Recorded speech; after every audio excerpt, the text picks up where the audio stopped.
அதனால அப்ப மண்ணா இருக்கிற நீ மண்ணுக்கே திரும்ப போவ அப்படின்னு ஏசப்பா சொல்றாங்க. அப்ப நம்ம மண்ணா இருக்கிறோம்.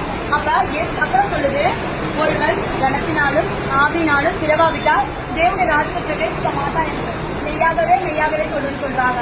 அப்ப பிறப்பதும் மனுஷன் பிறப்பதும் இறப்பதும் பின்பு நியாயத்தில் படைவதும் மனுஷனுக்கு நியமிக்கப்பட்டிருக்குதுங்க. மனுஷன் 120 வயசுக்கு மேல யாரா வாழ்றாங்களா? கிடையவே கிடையாது. அப்ப மனுஷன் பிறக்கலாம்,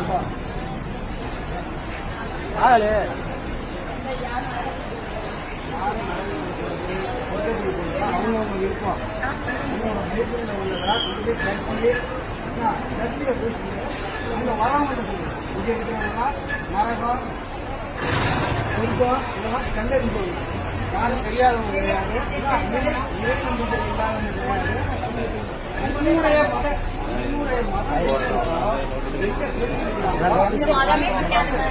மதமே கிடையாது.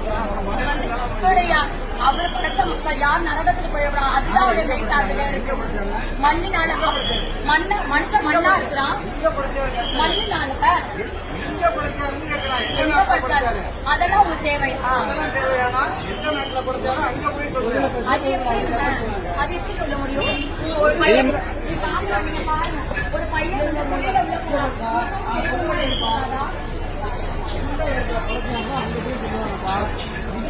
பொது இடத்த சொல்லக்கூடாது. அதெல்லாம்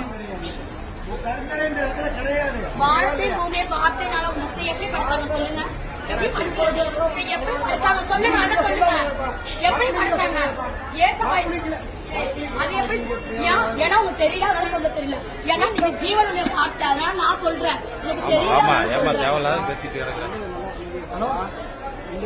தேடி வராங்க பாரு சர்ச்சைக்கு, என்ன பெந்தகோஸ்துக்கு வராங்க பாரு, அவங்கள்ட்ட சொல்லணும்.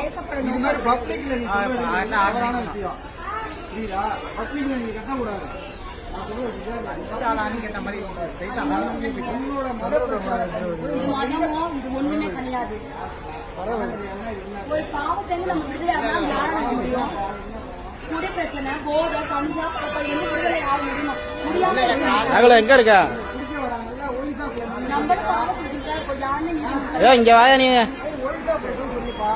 பஸ் ஸ்டாண்டுல கடைசிக்கு வா.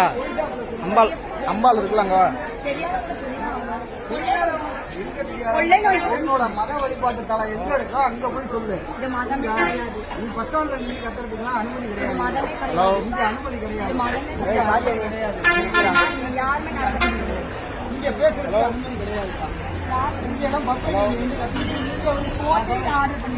என்ன ஆர்டர் பண்ணிருக்கு?